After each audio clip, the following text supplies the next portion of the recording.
Hello, and welcome to Canyon Professional Development. During this session, we are going to be focusing on cognitive coaching, the thinking behind the practice. My name is Carolyn Mann, and I'm the K-12 Project Director at Grand Canyon Professional Development, and I have over 25 years in education. During this session, we are going to focus on the following three objectives: identifying the differences between instructional coaching and cognitive coaching, identifying the three phases of cognitive coaching and how to support teacher growth, and last but not least, looking at the effort to impact matrix and how that can be used to support teachers in the classroom. I'm going to start off with a quote. It says, "Students deserve great teachers, and teachers deserve the support they need to become great." This is a quote by Bill Gates. And this really sets the stage for this session, knowing that one of the best ways we can support teachers is through coaching, whether it be cognitive coaching or instructional coaching. Teachers need that support in the classroom. As we navigate through this session, please be thinking about the different tools and strategies you will take away and try to implement in your classroom right away. The first thing we're going to talk about is the difference between cognitive coaching and instructional coaching. You will find a sorting activity in the course resources. I would like you to pause this video and head over, if you haven't done so already, download that sorting activity. What it's going to do is it's going to give you two headings: cognitive coaching versus instructional coaching. You are then going to take time to sort out the descriptors and put them under cognitive coaching or instructional coaching. This will allow you to see where you are right now and understanding the difference between both. Go ahead and stop your video, and I'll see you back here in a couple of minutes.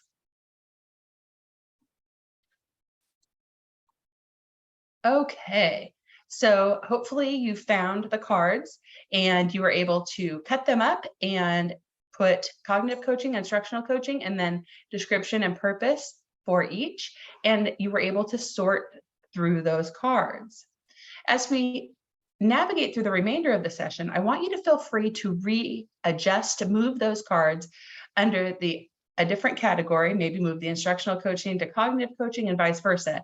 Once you hear information that makes you believe that maybe the card was not under the correct title. So feel free to make changes so that we are all clear by the end of the session. So, instructional coaching versus cognitive coaching. What's the difference? Well, they have some very distinct differences. First of all, cognitive coaching consists of three phases: pre-conference, observation, and post-conference. So it is a bit shorter in the process.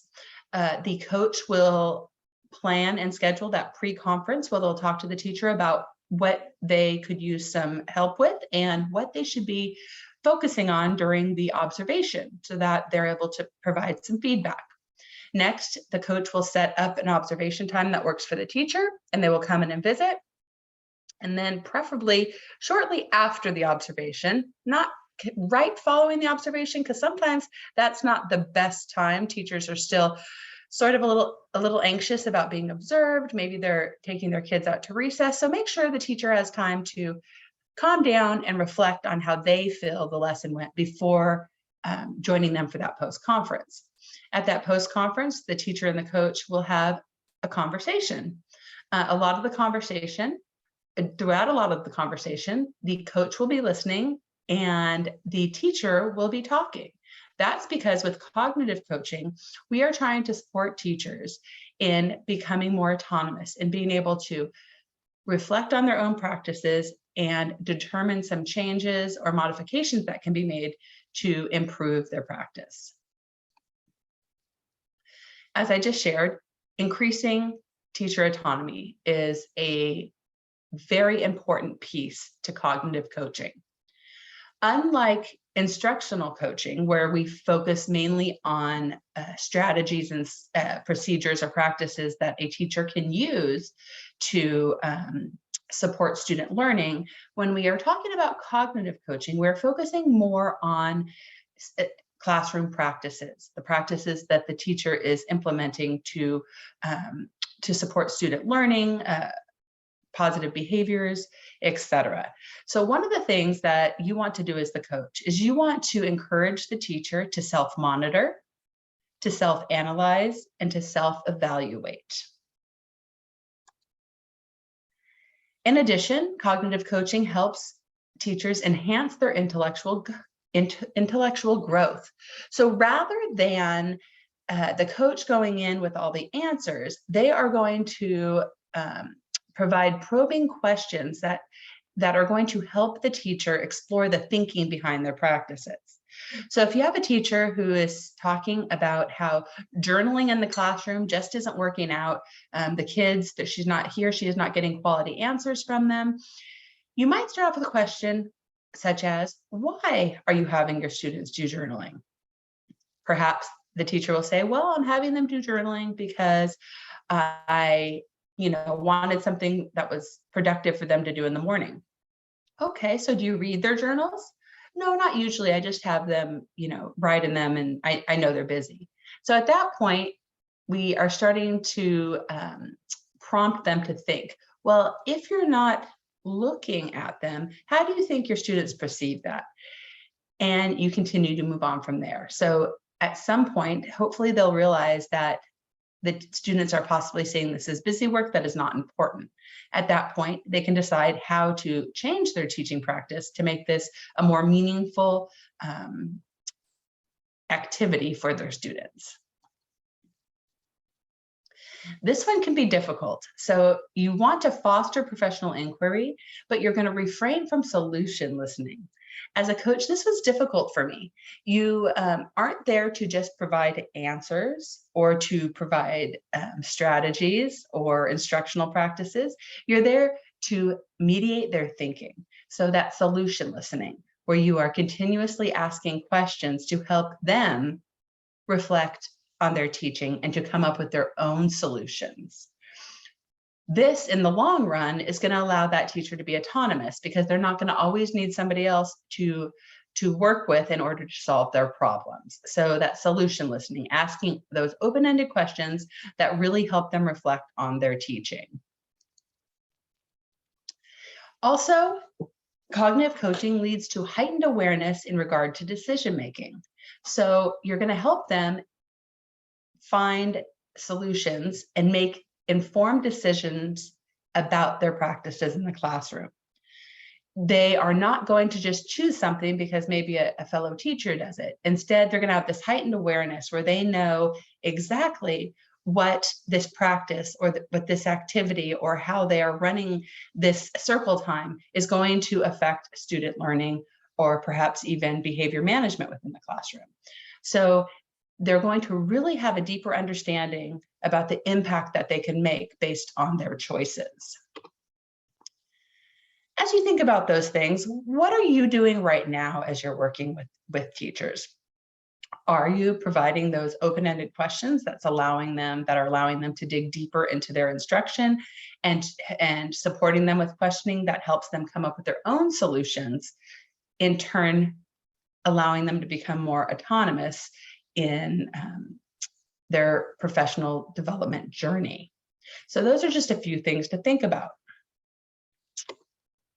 So within the cognitive coaching sorting activity, you also had a few scenarios. So cognitive coaching and instructional coaching scenarios. There are a couple of each. At this point, I would like you once again to stop the video, to go back to look at those scenarios and once again place them under either cognitive coaching or instructional coaching.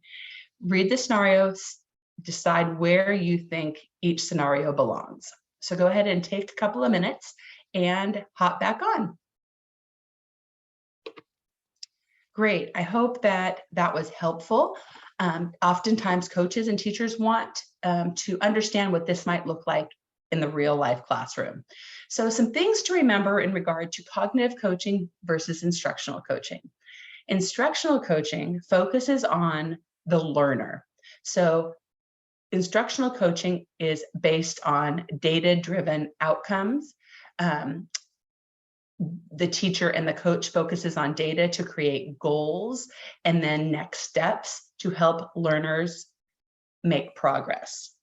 In addition, instructional coaching also follows a cycle. So you have an instructional coaching cycle, which means that it is a bit more labor intensive than the cognitive coaching 3 phases. Instead, with instructional coaching, as most of you know, we come in, we observe, we chat, sometimes we might model a lesson, we might co-teach, and we come back around and we evaluate data and see if students are making further progress.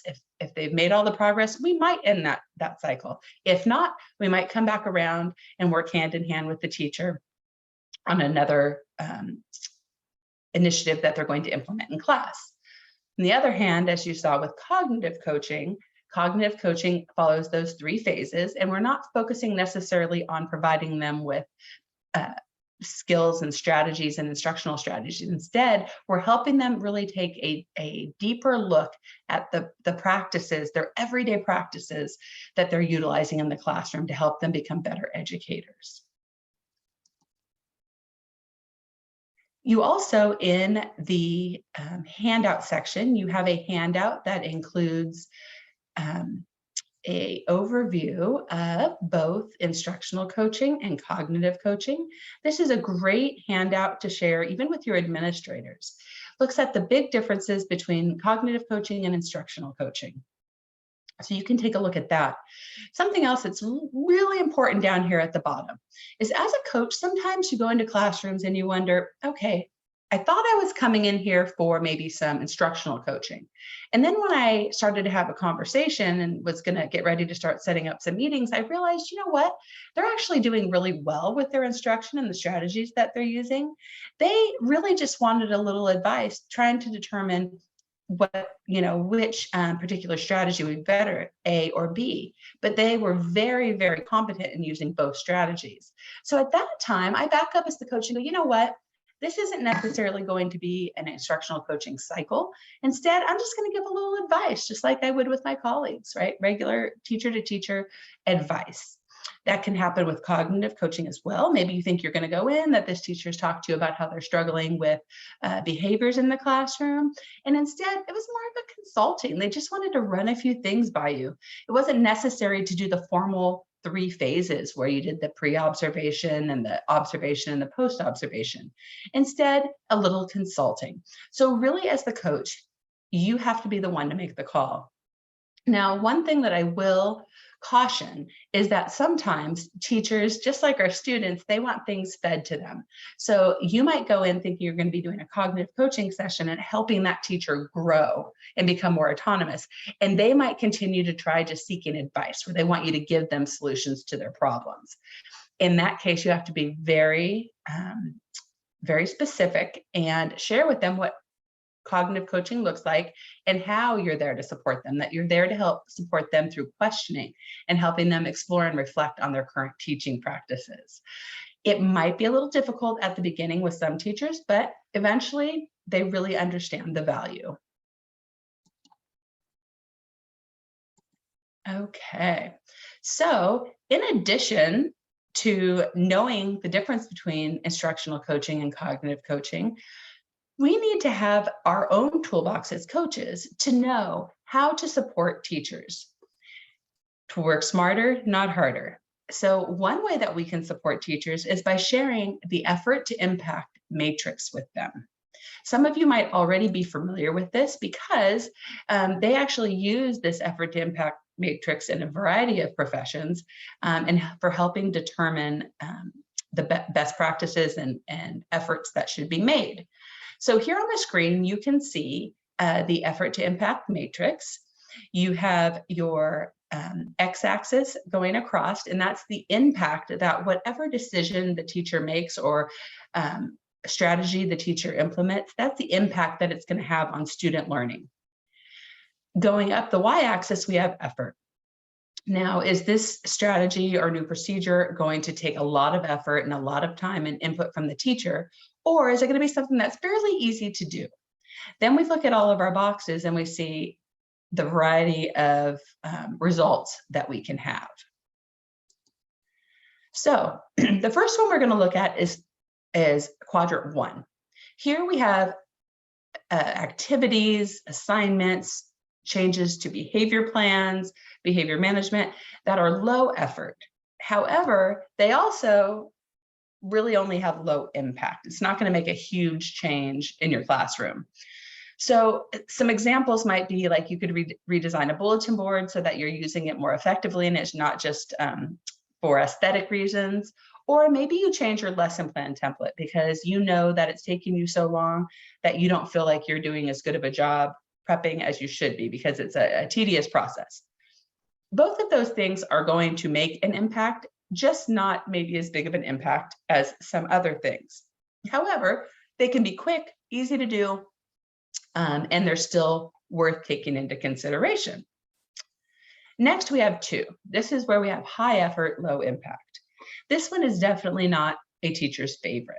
So what kinds of things might be in quadrant 2? Well, documentation, right? A lot of times our principals will come to us, different leaders, and say, oh, we need you to collect all this data, but they don't always give us the why behind it.